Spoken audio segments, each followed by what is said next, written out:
Alright, I'm working on a 2013 Honda Odyssey, and I just kind of want to go over some things that I found that may help you diagnose your no AC condition a little bit easier. Um, so basically commanding the AC to be on, and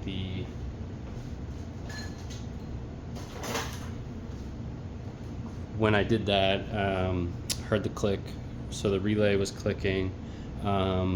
But then when I looked at the pulley, and this is the pulley, the face of the pulley, this pulley spins, but this was stationary.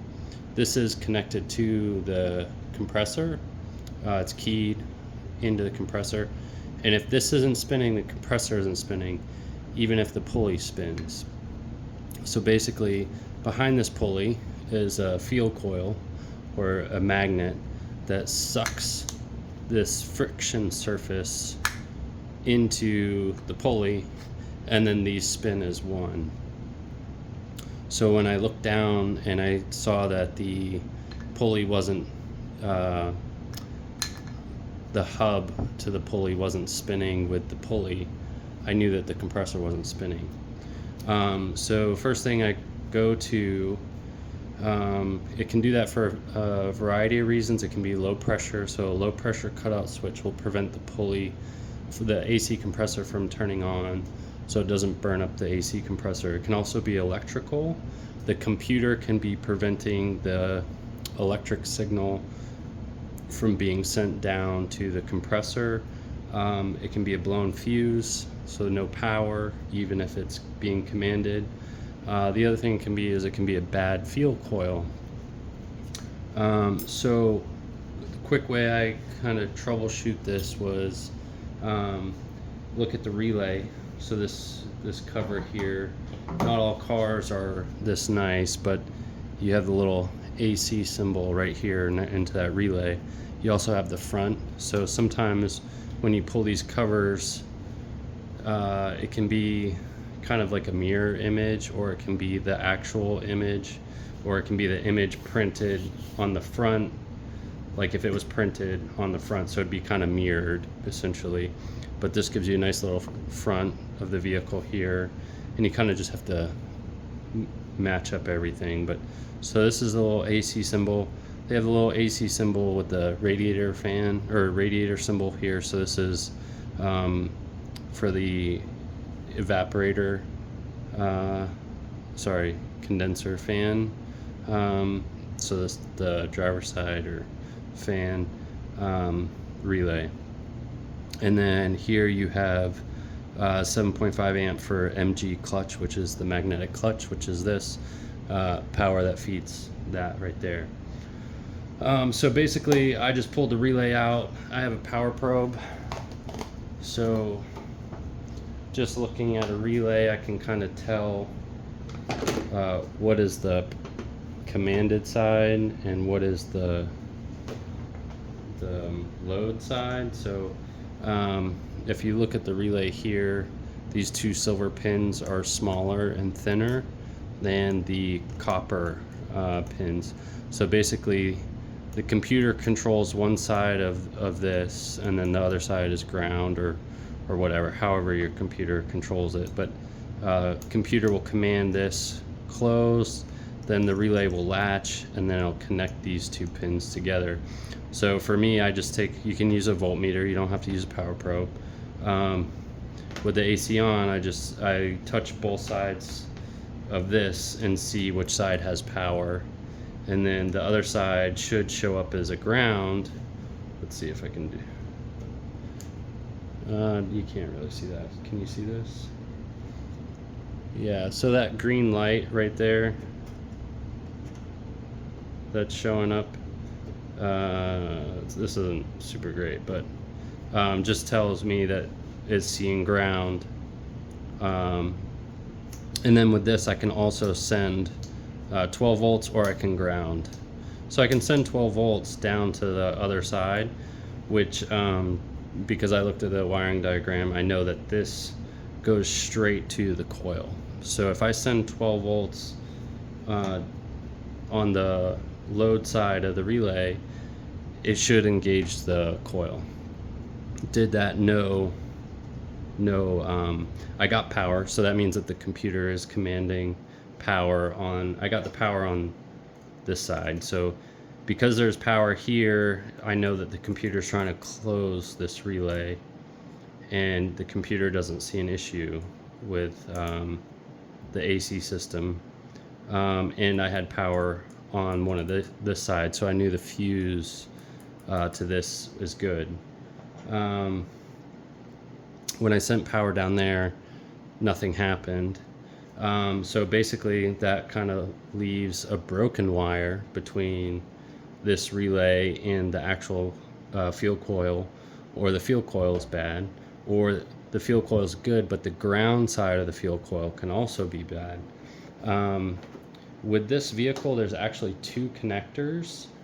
There's a connector here on top of the field coil, and then the negative side goes to the case of the compressor, and then the positive side from this connector goes to another connector on the upper part of the AC compressor. So either one of these connectors could be unplugged and would prevent the 12 volts from getting here. I was able to undo this connector back here and kind of pick it up. It's really tight in there. I can't, there's no point in showing you, you can't really see anything. I was able to get my hands in there, disconnect it, make sure I got continuity from this pin to here, which I got, and I can show you here. So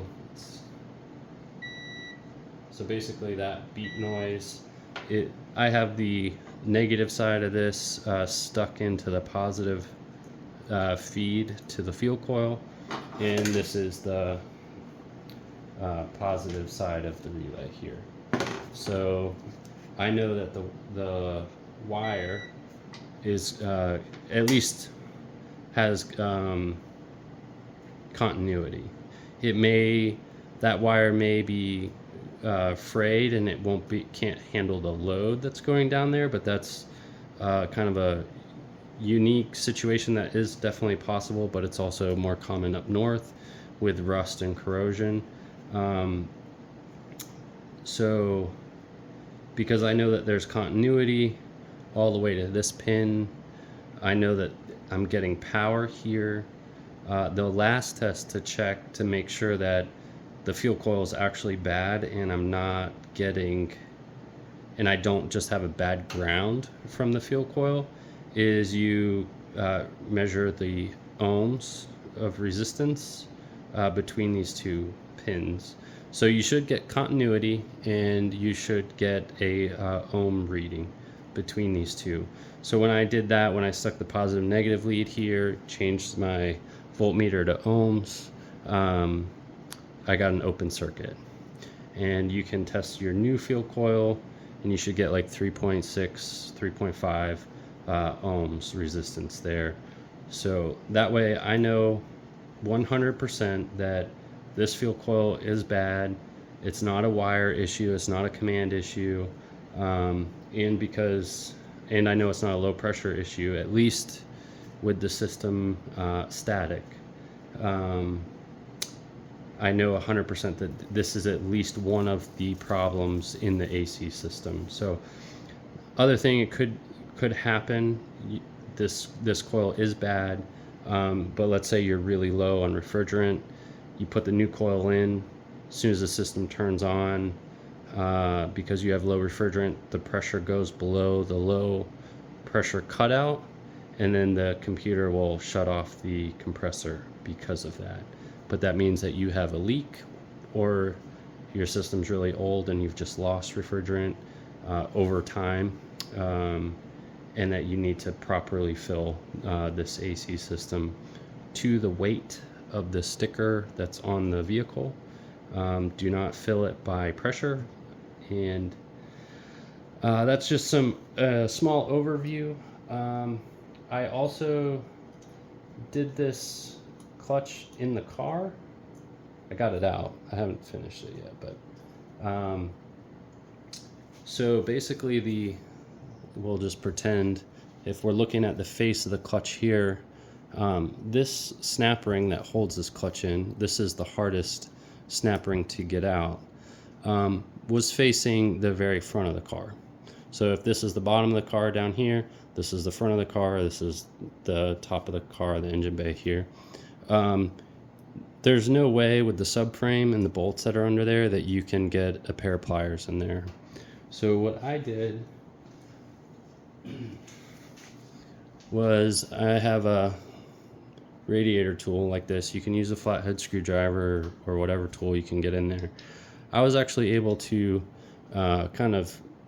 there's an angle from the bottom of the car. I was able to get this radiator hook into the top of the top hole of the snap ring here and just gently tap it with a hammer, and I was able to pivot this all the way around. And then with it here, I was able to get into the wheel well, and then just by hand I was able to use this tool and continue to pivot this all the way so that it's to the rear of the vehicle. In this position, I was able to use standard straight, essentially expanding ring snap ring pliers to get this off. And this is right here is the hardest part of doing the clutch in the car. And without moving this snap ring, you wouldn't be able to get this snap ring off. Or if you did, you really earned that getting that snap ring off. You don't want to over expand these snap rings, because then they'll lose the tension in them. It's kind of like a spring. If you overstretch a spring, it won't return back, and it won't have the same clamping force when you put it back in. You can also see here there is a bevel, and you'll be able to see it with yours. There's a bevel, and then this side is flat. So the flat side goes up against the fuel coil, and the bevel goes out towards facing you. And that's so that the snap ring can seat into the groove correctly. Sometimes I also like to take snap ring pliers that close. When you squeeze the handle, they close.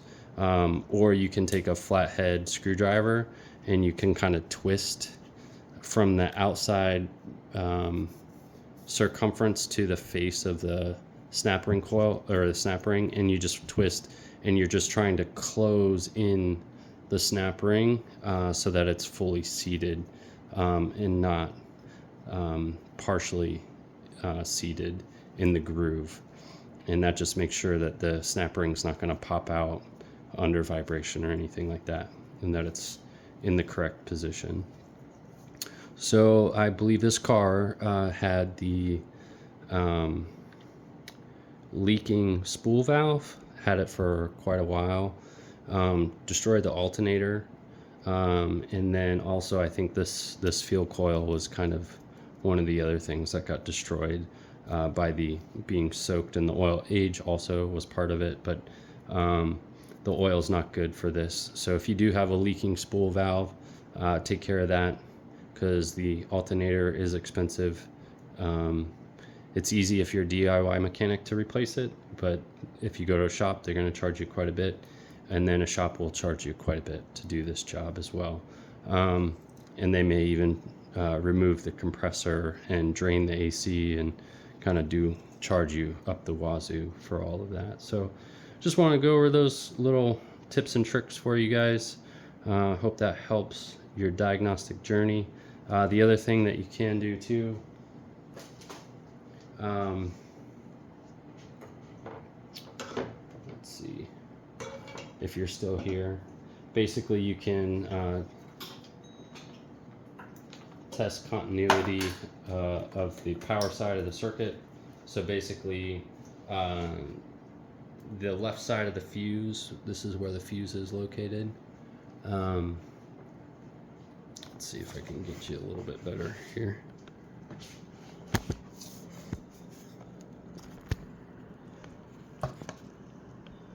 So, not really, huh? Let's do this.